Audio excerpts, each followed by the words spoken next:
और अब आप देखने वाले हमारी स्पेशल रिपोर्ट।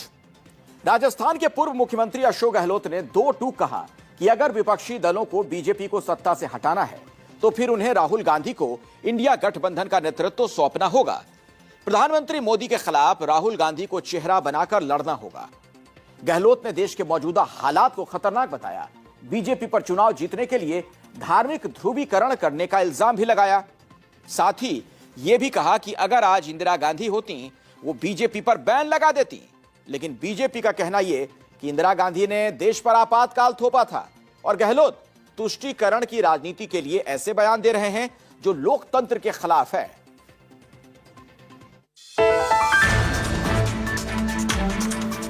नमस्कार, जय हिंद, वंदे मातरम, खुदा हाफेज, जय जोहर, इंशाल्लाह, जय बांग्ला, जय बांग्ला, जय बांग्ला। आबार देखा होबे, फिर मिलेंगे।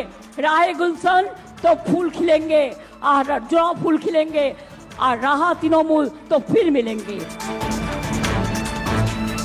मर्ज कर रहे हैं हम, जो AIPC के हैं ये पार्टी, हम मर्ज कर रहे हैं नेशनलिस्ट सिटीजन पार्टी।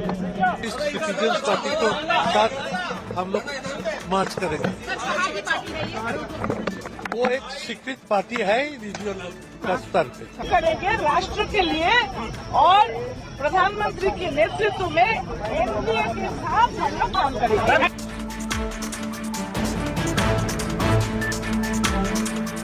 और जिस तरह से एनसीपी तोड़ी गई, पहले शिवसेना तोड़ी, उसके बाद एनसीपी तोड़ी गई, वही मॉडल आज तृणमूल कांग्रेस का हो रहा है। ये बहुत दुख की बात है। कांग्रेस पार्टी से जो फैक्शन बाहर निकले थे, नेता बाहर निकले थे और उसने अपने अपने दल खड़े किए, चाहे महाराष्ट्र हो, चाहे पश्चिम बंगाल हो, चाहे उड़ीसा हो, चाहे तेलंगाना हो, चाहे आंध्र हो, सभी ने कांग्रेस में आकर कांग्रेस के झंडे के नीचे अपनी नई शुरुआत करनी चाहिए और कांग्रेस को मजबूत करना चाहिए। तो संजय राउत जी हमारे लिए, मेरे लिए व्यक्तिगत, मेरे बड़े भाई है, तो उन्होंने एक अच्छा सुझाव दिया है, लेकिन वो सर आंखों पर क्या होगा, कैसे होगा, ये वक्त ही बताएगा।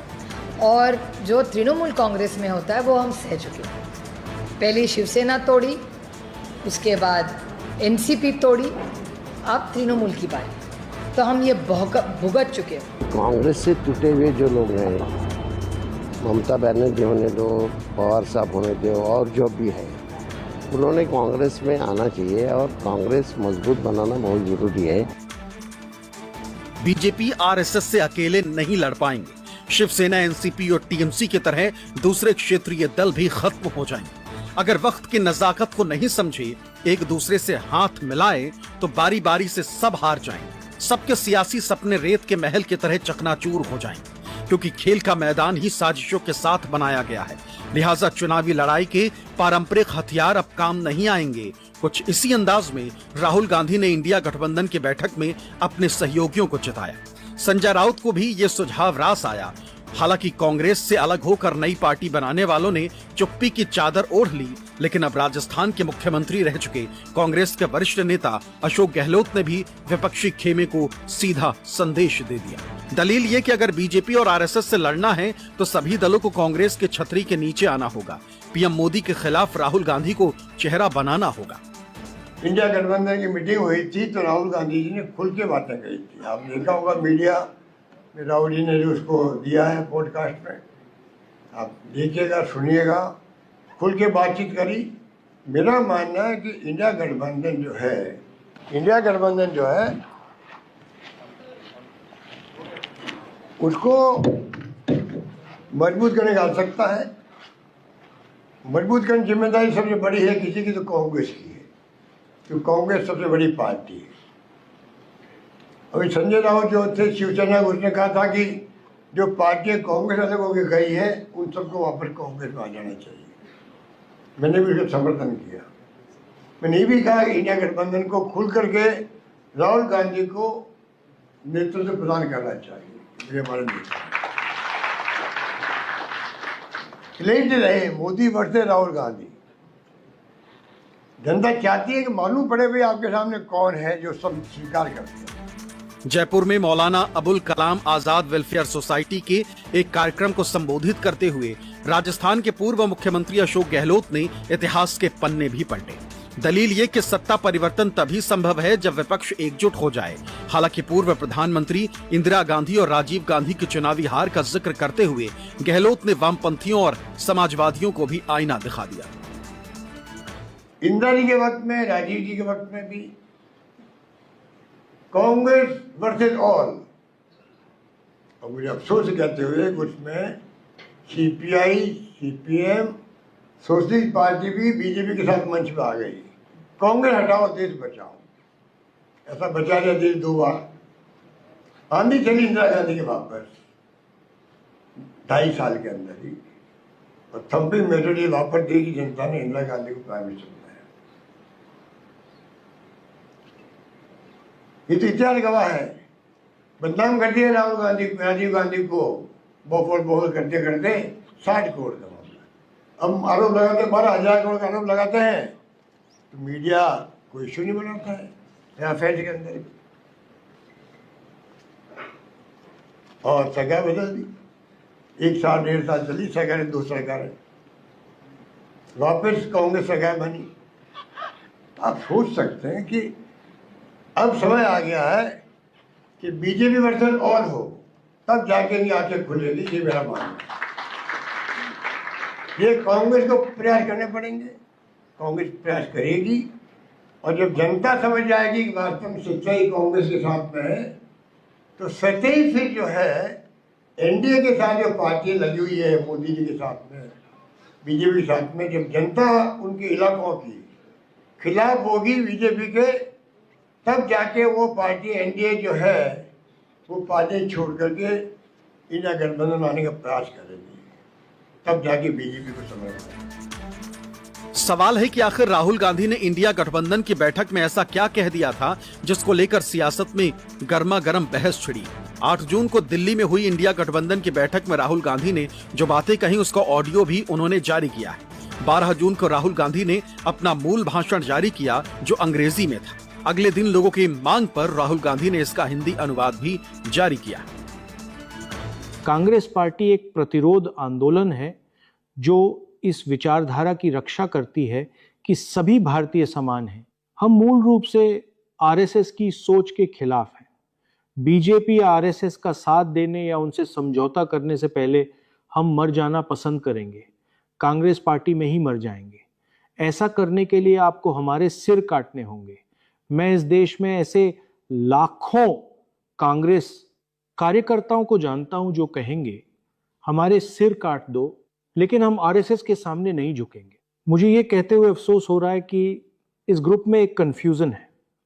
कन्फ्यूज़न ये है कि आप यानी एसपी, टीएमसी, आरजेडी ये मानते हैं कि जिन राजनीतिक तरीकों का इस्तेमाल आपने अब तक किया है वो आगे भी काम करेंगे। ये तरीके तभी काम करते थे जब इंडियन स्टेट ने उन्हें काम करने के लिए निष्पक्ष माहौल दिया था। वो माहौल अब नहीं रहा। देश की संस्थाओं पर बीजेपी का कंट्रोल है, लीगल सिस्टम पर बीजेपी का कंट्रोल है, ब्यूरोक्रेसी पर बीजेपी का कंट्रोल है। इंटेलिजेंस एजेंसियों पर बीजेपी का कंट्रोल है, यहां तक कि चुनाव आयोग पर भी बीजेपी का कंट्रोल है। टीएमसी में मेरे कई दोस्त थे, उन्हें पक्का यकीन था कि वो चुनाव में जबरदस्त जीत हासिल करेंगे। मैं उनसे कहता रहा, आप ख्याली दुनिया में जी रहे हैं। मैंने देखा है कि क्या होता है। मैंने ये गुजरात, मध्य प्रदेश, छत्तीसगढ़, हरियाणा और महाराष्ट्र में देखा है, और फिर भी आप में से कई लोग अभी भी मानने को तैयार नहीं है। कांग्रेस संघर्ष करने वाली पार्टी है। इसे काम करने के लिए इंडियन स्टेट की निष्पक्षता की जरूरत नहीं है। असल में भारत की संस्थाओं का गला जितना ज्यादा घोंटा जाएगा, कांग्रेस पार्टी संविधान की रक्षा के लिए उतनी ही आक्रामकता से लड़ेगी। हम सभी कांग्रेस पार्टी के आदर्शों को मानते हैं। वो आदर्श क्या हैं? सत्य, अहिंसा और करुणा। यह मुख्य मुद्दा क्या है? मुझे आपसे लड़ने में कोई दिलचस्पी नहीं है। अचानक उठकर यह कहना कि मैं आपसे लड़ने जा रहा हूं किसी पागलपन जैसा होगा, क्योंकि आप हमारे सहयोगी हैं, हमारे दोस्त हैं और हम आपसे मोहब्बत करते हैं। कृपया समझें, हमने 2024 का पिछला चुनाव जीता था। हम 2024 का चुनाव हारे नहीं थे। आप पूछते हैं कि नीतीश जी क्यों चले गए, तो इसकी वजह मैं नहीं था। नहीं कांग्रेस थी। और मैं आपको बता दूं कि आने वाले समय में जो कुछ एक तरीके या साधन अब तक काम कर रहे थे वे भी काम करना बंद कर देंगे, क्योंकि बीजेपी और आरएसएस इंडियन स्टेट पर अपनी पकड़ मजबूत कर रहे हैं। कांग्रेस पार्टी को 100 साल से भी पहले ठीक इसी तरह के फैसले का सामना करना पड़ा था। 1927 से पहले हम एक राजनीतिक संगठन थे। जिस दिन गांधी जी ने कहा कि हमें आजादी चाहिए, उसी दिन हम एक प्रतिरोध आंदोलन बन गए। अगर राजनीतिक दल काम नहीं कर पा रहे हैं तो क्या काम करता है? प्रतिरोध काम करता है। प्रतिरोध असरदार होता है। जहां भी हम प्रतिरोध करते हैं उसका असर दिखता है। मैंने इसे अपनी आंखों से देखा है। मैंने इस देश में 4000 किलोमीटर की पदयात्रा की है। प्रतिरोध काम करता है। आपको किसी राजनीतिक ढांचे की जरूरत नहीं है, आपको ब्यूरोक्रेसी की जरूरत नहीं है, आपको खुफिया एजेंसियों की जरूरत नहीं है। आपको बस प्रतिरोध करने के जज्बे की जरूरत है। यानी मैं प्रतिरोध करूंगा, मैं अन्याय नहीं होने दूंगा।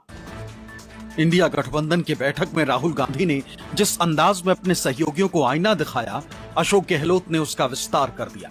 राजीव गांधी और बोफोर्स के जिक्र के जरिए गहलोत ने तब के समाजवादियों को निशाना बनाया, तो लगे हाथ आज के मीडिया को भी आईना दिखा दिया। हम भूले नहीं है, इंदिरा गांधी के साथ में भी यही हुआ।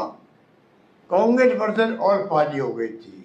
इवन उस वक्त में भी और राजीव गांधी जी के वक्त में भी जब बोफोर्स का झूठा आरोप लगाया उनके ऊपर, चुनाव हार गए थे। वीपी सिंह जी 1 साल के लिए बन गए प्राइम मिनिस्टर। कुछ दम नहीं था बोफोर्स के नाम पे। बोफोर्स कारगिल के अंदर जब काम आई तो वहाँ सैनिकों ने राजीव गांधी अमर है के नारे लगाए बोफोर्स तो चलाते हुए, और बोफोर्स के नाम पर सरकार चली गई हमारी। मनमोहन सिंह सरकार चली गई। 2G स्पेक्ट्रम, कोलगेट, वो कहाँ गए? लोकपाल, अन्ना हजारे को बैठा दिया आरएसएस ने, बीजेपी ने। आगे उनको कर दिया गांधीवादी को, बर्बाद कर दिया, सरकार चली गई मनमोहन सिंह जी। ये ऐसे ही करते हैं। गहलोत ने आरएसएस पर चुनाव जीतने के लिए धार्मिक ध्रुवीकरण करने का इल्जाम लगाया, तो लगे हाथ ये भी कह दिया कि अगर इस वक्त इंदिरा गांधी जैसी नेता होती तो वो बीजेपी पर बैन लगा देती। हालांकि बीजेपी को ये बात चुभ गई और उसने आपातकाल का जिक्र कर इंदिरा गांधी को ही कटघरे में खड़ा कर दिया। इंग्लिश सूर्य देश कमजोर हो रहा है। धार्मिक ध्रुवीकरण कर रहे लोग जानबूझ करके। 400 सीटें हैं, 402 या 404। एक सीट मुसलमान को नहीं दे रहे हो आप, और आप राजनीति पार्टी हो। अरे आप दिखावटी दे दे 5 सीटें बताने के लिए देशवासियों को हम तो बिल्कुल हिंदुत्व वाली पार्टी है। वो मुख्तार अब्बास नकवी बेचारे बोलते थे लंबे अरसे तक, क्या पैरवी करते थे शानदार बीजेपी की। शानदार खान मंत्री थे, सबको घर में डाल दिया। अरे जिसकी सोच ये हो, हिंदूवादियों को, हिंदुत्व वालों को भड़काओ, बर्दाश्त करो।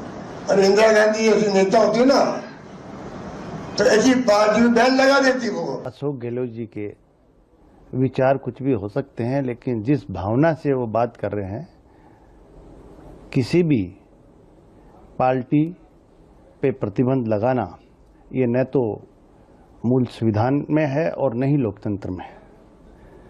तो मैं मानता हूं कि इस तरह का बयान हमारी मूल भावना से परे है।